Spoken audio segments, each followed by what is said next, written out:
ശാന്തി. പലപ്പോഴും പലരും എൻ്റെ അടുത്ത് പരാതി പറയാറുണ്ട്. എന്തെങ്കിലും ഒരു അബദ്ധം കയ്യിൽ സംഭവിച്ചു പോയാൽ, എന്തെങ്കിലും ഒരു തെറ്റുപറ്റിപ്പോയാൽ അത് പിന്നെ എപ്പോഴും മനസ്സിനെ വേട്ടയാടിക്കൊണ്ടിരിക്കും. ആരുടെങ്കിലും തുറന്ന് പറഞ്ഞാൽ പ്രശ്നമാവും, അതുകൊണ്ട് പറയാനും പറ്റില്ല. എങ്ങനെയാണ് അതിൻ്റെ ഭാരത്തിൽ നിന്ന് രക്ഷപ്പെടുക എന്നൊക്കെ ഇന്ന് അങ്ങനെ എന്നോട് ചോദിച്ച എല്ലാവർക്കും വേണ്ടിയാണ് ഞാൻ ഈ വീഡിയോ ചെയ്യാനായിട്ട് ആഗ്രഹിക്കുന്നത്. ഇത് കലിയുഗമാണ്. മനുഷ്യന്മാരുടെ കയ്യിൽ നിന്ന് അറിഞ്ഞോ അറിയാതെയോ പല അബദ്ധങ്ങളും സംഭവിക്കാറുണ്ട്. ചിലത് വലുതും ചിലത് ചെറുതുമായിരിക്കും, പലപ്പോഴും കൊച്ചു കാര്യമായിരിക്കാം. പക്ഷെ അത് നമ്മുടെ റിലേഷൻഷിപ്പിൻ്റെ ഉള്ളിൽ, നമ്മുടെ ബന്ധങ്ങളുള്ളിൽ വളരെയധികം ആഴത്തിലുള്ളതായിട്ടുള്ള മുറിവുണ്ടാക്കിയിട്ടുണ്ടാവും മറ്റുള്ളവർക്ക്. അതുകൊണ്ട് നമുക്കത് ഒത്തിരി വിഷമമായിട്ട് ഫീൽ ചെയ്യുന്നുണ്ടാവും. എന്ത് വിധത്തിലുള്ളതാണെങ്കിലും ഒരു കാര്യം നമുക്ക് ഉറപ്പാണ്, കയ്യിൽ ഒരു അര ഗ്ലാസ് വെള്ളം എടുത്ത് പിടിക്കുക എന്ന് വെച്ചാൽ വളരെ എളുപ്പമാണ്. ഓരോ ദിവസം ഓരോ മിനിറ്റ് കൂടുന്തോറും ആ പിടിച്ചിരിക്കുന്ന വെള്ളം ഒരു മണിക്കൂർ പിടിച്ചിങ്ങനെ നിൽക്കാൻ പറഞ്ഞാൽ കൈ കടയാൻ തുടങ്ങും. എത്ര സമയം, പിന്നെ ഓരോ മിനിറ്റ് കൂടുന്തോറും നമ്മുടെ കൈയിൻ്റെ ഭാരം കൂടുക ചെയ്യുക.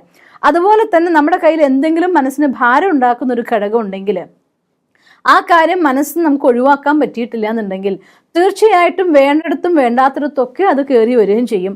ഒന്ന്, മനസ്സ് എല്ലാ സമയത്തും ഭാരമുള്ളതായി തോന്നും. പതുക്കെ പതുക്കെ നമ്മുടെ മോട്ടിവേഷൻ കുറയാൻ തുടങ്ങും, കോൺസെൻട്രേഷൻ കുറയാൻ തുടങ്ങും. അറിയാതെ ആ കാരണമായൊരു ഭയം നമ്മൾ വരാൻ തുടങ്ങും. എങ്ങനെ പതുക്കെ പതുക്കെ ജീവിതം നരകത്തിലേക്കുള്ളതായിട്ടുള്ള യാത്രയായിട്ട് നമുക്ക് മാറുന്നതായിട്ട് തോന്നിപ്പോകും.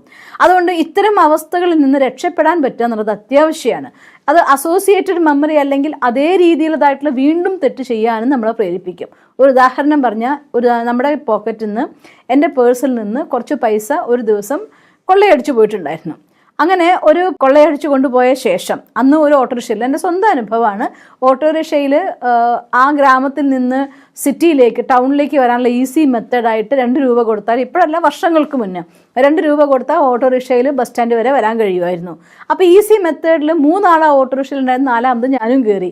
അന്ന് ഞാൻ പൈസ വെച്ചിട്ടുണ്ടായിരുന്നത് എൻ്റെ പുറത്ത്, ആ ബാഗിൻ്റെ ഏറ്റവും പുറത്തുള്ള കളിയിലാണ്. പക്ഷേ ഞാൻ ബസ് സ്റ്റാൻഡിൽ ഇറങ്ങിയപ്പോൾ എനിക്ക് എൻ്റെ കയ്യിൽ നിന്ന് ആരും കൊള്ളയടിച്ചു പോകുന്നൊരു വിചാരമേ ഉണ്ടായിരുന്നില്ല. നോക്കുമ്പോൾ പേഴ്സ് കാണുന്നില്ല. ഉടനെ ഓട്ടോറിക്ഷക്കാരോട് പറഞ്ഞ പരം അയാൾക്ക് പൈസ കൊടുക്കാൻ നോക്കിയപ്പോൾ ഇല്ല. അപ്പോൾ അയാൾ പരിചയമുള്ള ആളാണ്. അയാൾ പറഞ്ഞു, ഞാൻ സെൻറ്ററിൽ നിന്ന് വാങ്ങിച്ചോളാം സിസ്റ്റർ എന്ന്. അയാൾ പോയി. ഞാൻ അവിടെ മുഴുവൻ തിരഞ്ഞു നോക്കുമ്പോൾ എൻ്റെ പേഴ്സ് കാണുന്നേ ഇല്ല. ഞാൻ വിചാരിച്ചു എൻ്റെ സെൻറ്ററിനുള്ളിൽ മേശപ്പുറത്ത് വെച്ചിരിക്കുകയായിരിക്കും, എടുക്കാൻ മറന്നതാവുമെന്ന്.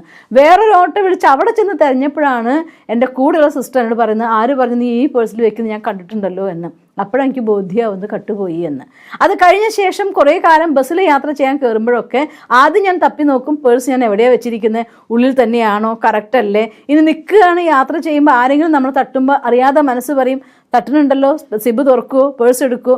ഒരു കാര്യം സംഭവിക്കുമ്പോൾ സ്വാഭാവികമായിട്ടും അതിനനുബന്ധമായ സാഹചര്യങ്ങൾ ഉണ്ടാകുമ്പോൾ ഈ ഓർമ്മകൾ മാലയായിട്ട് കോർത്തു വരും. അത് നമ്മൾ അസോസിയേറ്റഡ് മെമ്മറി എന്നൊക്കെ പറയും. അത് അതേ രീതിയിൽ വീണ്ടും വീണ്ടും ഒരു പക്ഷേ സംഭവിക്കാനുള്ള സാധ്യത കൂടുതലുമാണ്.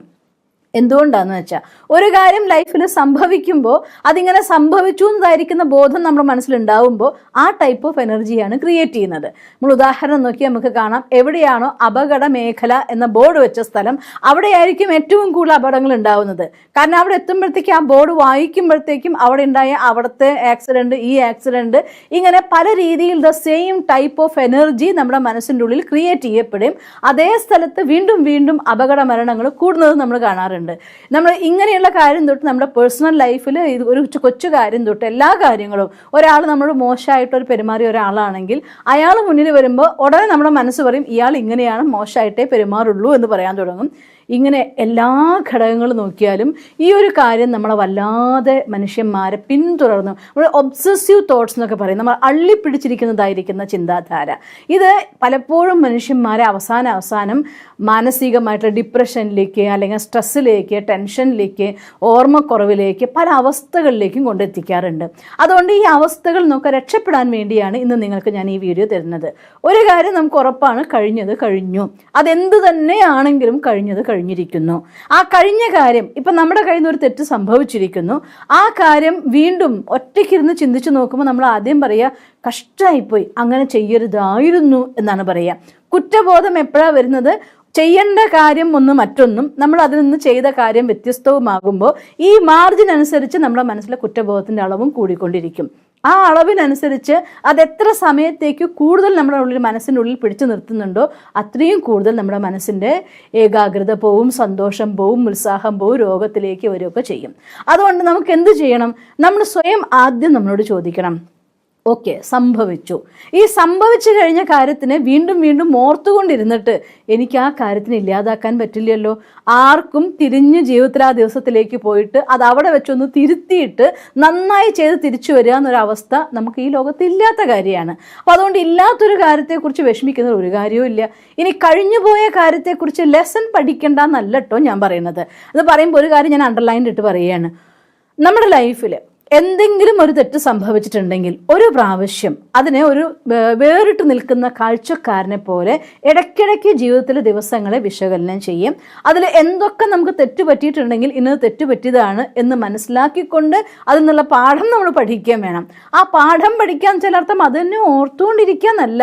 അങ്ങനെ ഒരു കാര്യം സംഭവിച്ചിട്ടുണ്ടെങ്കിൽ പിന്നെ എന്നോട് ചോദിക്കുക, ഇപ്പോൾ ആ കാര്യം അന്ന് അവിടെ അവസാനിച്ചിരിക്കുന്നു. ദ സെയിം സിറ്റുവേഷൻ, അതേ അവസ്ഥയിൽ അതേപോലെ വീണ്ടും ഞാൻ ഇപ്പോഴാണ് എത്തിപ്പെടുന്നതെങ്കിൽ ഞാൻ ആ തെറ്റ് ചെയ്യുമോ എന്നെന്നോട് ചോദിക്കുക. ഉറപ്പായിട്ടും നിങ്ങളുടെ ഉത്തരമായിരിക്കും ഇല്ല, ഞാനത് ചെയ്യില്ല എന്ന് തന്നെയാണ്. അപ്പോൾ തിരിച്ചു ചോദിക്കുക, എന്നാൽ പിന്നെ എങ്ങനെയാണ് നീ പെരുമാറാൻ പോകുന്നത്? ഇങ്ങനെ പറഞ്ഞാൽ നമ്മൾ മനസ്സിൽ നിന്ന് തന്നെ അതിൻ്റെ ഉത്തരം ഇങ്ങനെയൊക്കെ ഞാൻ ചെയ്യൂ, അതുകൊണ്ട് ഇത്ര പ്രശ്നങ്ങൾ ഉണ്ടായതാണ്, അതുകൊണ്ട് അത് ഞാൻ ചെയ്യില്ല, ഞാൻ ഇങ്ങനെയേ ചെയ്യൂ എന്ന് സ്വയം നമ്മളോട് നമ്മൾ തന്നെ ഉത്തരം പറയാൻ തുടങ്ങും. ആ ഏത് രീതിയിൽ ചെയ്യുമെന്ന് പറയുന്നോ ആ ഉത്തരത്തിനെ പലതവണ ചെയ്തതായിട്ട് വിചാരിച്ചുകൊണ്ട് കാണുക. സ്വാഭാവികമായിട്ടും ഉപബോധ മനസ്സിനെ സംബന്ധിച്ചിടത്തോളം അതിൻ്റെ ഓർമ്മകളുടെ അറകളിൽ നിന്ന് ആ നെഗറ്റീവായിട്ടുള്ള ഫീലിംഗ് അതങ്ങനെയല്ല, ഞാൻ ഇങ്ങനെയാണ് എന്നത് സ്വീകരിക്കാൻ തുടങ്ങും. ഞാൻ അങ്ങനത്തെ ചെയ്ത ആളല്ല, ഇന്ന് ഞാൻ ഇങ്ങനെ മാറിയിരിക്കുന്നു എന്ന പുതിയ എന്നെ ഞാൻ സ്വീകരിക്കുന്നതോടുകൂടി ഉപബോധ മനസ്സിൽ നിന്ന് കഴിഞ്ഞുപോയ കാര്യത്തിൻ്റെ ഭാരമില്ലാതാവും. പാപമില്ലാതാവും എന്നല്ല ഞാൻ പറയുന്നത്, ഭാരമില്ലാതാവും. മനസ്സിന്ന് ഭാരമില്ലാതായി കഴിഞ്ഞാൽ പോസിറ്റീവായിട്ടുള്ള ആക്ഷൻസിലൂടെ, നല്ല കർമ്മങ്ങളിലൂടെ, ശരിയായ ജീവിത രീതിയിലൂടെ നമുക്ക് മുന്നോട്ട് പോകാൻ പറ്റും. ശരിയായ രീതിയിൽ മുന്നോട്ട് പോകുമ്പോണ്ടാവുന്ന പുണ്യത്തിൻ്റെ കണക്കനുസരിച്ച് ആ കഴിഞ്ഞു പോയ പാപത്തിൻ്റെ കണക്ക് പതുക്കെ പതുക്കെ വീടുകയും ചെയ്യും. 10 രൂപ കടം വാങ്ങിയിട്ടുണ്ടെങ്കിൽ ദിവസവും കുറച്ച് പൈസ എടുത്തു വെച്ച് ഒരു ദിവസം കടത്തിൽ നിന്ന് മുക്തരാകും പോലെ തന്നെ നമ്മുടെ പാപകർമ്മത്തിൻ്റെ എന്തെങ്കിലും തെറ്റായ കർമ്മം സംഭവിച്ച പാപത്തിൻ്റെ അക്കൗണ്ട് അവിടെ ഉണ്ടെങ്കിൽ പുണ്യത്തിൻ്റെ അക്കൗണ്ട് നിരന്തരമായി ചെയ്ത് അത് നമുക്ക് ഇല്ലാതാക്കാൻ പറ്റും. പാപത്തിൻ്റെ കണക്കില്ലാതാക്കാൻ പറ്റും.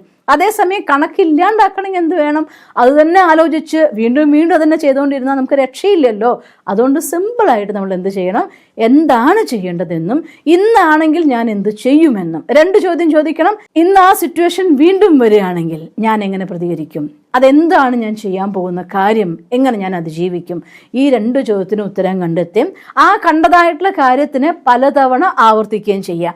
മനസ്സിനെ വല്ലാതെ ഭ്രമിപ്പിക്കുന്ന അഥവാ മനസ്സിനെ വല്ലാതെ ബാധിച്ചിരിക്കുന്ന നെഗറ്റീവ് ഫീലിംഗ് ആണെങ്കിലോ രാത്രി ഉറങ്ങും മുന്നേ ഞാൻ ഇങ്ങനെയൊക്കെയാണ് ചെയ്യാൻ പോകുന്നത് നന്നായിട്ടൊന്ന് സ്ക്രിപ്റ്റ് ചെയ്യുക, ചെയ്യാൻ പോകുന്ന കാര്യത്തിനൊക്കെ എഴുതുക, എന്നത് വിഷ്വലൈസ് ചെയ്തുകൊണ്ട് ഉറങ്ങുക. രാത്രി ഉറങ്ങും മുന്നുള്ളതായിട്ടുള്ള വിഷ്വലൈസേഷനും സ്ക്രിപ്റ്റിങ്ങും സ്വാഭാവികമായിട്ടും നമ്മുടെ ഉപബോധ മനസ്സുകളിലുള്ളിൽ ആ ടൈപ്പ് ഓഫ് തോട്ട് എനർജീനെ ക്രിയേറ്റ് ചെയ്യുകയും അവിടെ നിന്നൊട്ടൊരു പുതിയൊരാളായിട്ട് നിങ്ങൾക്ക് ജീവിക്കാൻ പറ്റുകയും ചെയ്യും. നിരന്തരമായിട്ട് എത്ര തന്നെ ഭാരമുള്ള കാര്യമാണെങ്കിലും നിരന്തരമായ പരിശ്രമത്തിലൂടെ നിങ്ങൾക്ക് മുക്തരാവാൻ കഴിയും. ഇനി നിങ്ങൾക്കത് ഓർക്കുമ്പോഴത്തേക്കും വിഷമം വരുന്നുണ്ടെങ്കിലോ നന്നായിട്ട് കത്തിലെഴുതുക. ഒരാളോടും പറയരുത്, ഞാൻ എടുത്ത് പറയണം, ഒരാളോടും പറയണ്ട, ഒരു മീഡിയയിലൂടെ കമ്മ്യൂണിക്കേറ്റ് ചെയ്യണ്ട. സ്വയം പേപ്പർ എടുത്തുകൊണ്ട് വിശാലമായിട്ട് എഴുതുക, ആരും കാണാതെ കത്തിച്ച് കളയുക. പലതവണ അതങ്ങ് എഴുതി കഴിയുമ്പോഴേക്കും മനസ്സിലെ ഫുൾ ഭാരം പോയിട്ടുണ്ടാവും. പിന്നെ അതിൽ നിന്ന് നമുക്കൊരു സൊല്യൂഷൻ വേണം. മനസ്സിലെ ഭാരം ഇല്ലാണ്ടാക്കി ഇനി അതിനൊരു സൊല്യൂഷൻ വേണം, ചേഞ്ച് വേണം, റിപ്പീറ്റ് ചെയ്യരുത്.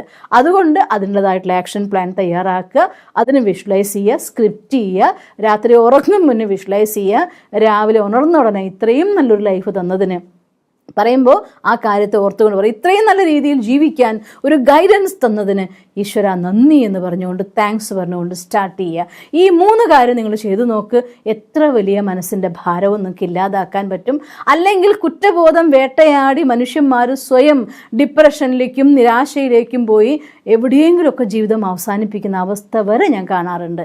അതുകൊണ്ട് സ്വന്തം മനസ്സിൻ്റെ തെറ്റുപറ്റാത്ത മനുഷ്യന്മാരില്ല, തെറ്റുപറ്റുന്നവൻ മനുഷ്യനും ക്ഷമിക്കുന്നവൻ ഈശ്വരനും എന്ന ഒരു ചൊല്ല് തന്നെ പറയാറുണ്ട്.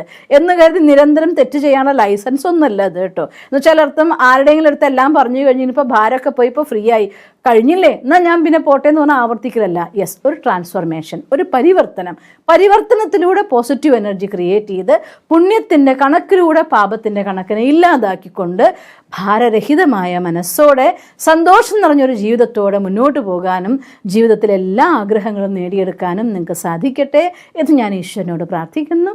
ഓം ശാന്തി. ദിവസം തോറും ജീവിത വിജയങ്ങൾക്ക് വെളിച്ചം വീശുന്ന പുത്തൻ വീഡിയോകൾക്കായി ഞങ്ങളുടെ യൂട്യൂബ് ചാനൽ സബ്സ്ക്രൈബ് ചെയ്യൂ. നോട്ടിഫിക്കേഷൻ ലഭിക്കുന്നതിനായി ബെൽ ഐക്കൺ ക്ലിക്ക് ചെയ്യൂ. ഒപ്പം ഞങ്ങളുടെ ഫേസ്ബുക്ക്, ട്വിറ്റർ, ഇൻസ്റ്റാഗ്രാം പേജുകൾ ഫോളോ ചെയ്യൂ. നന്ദി.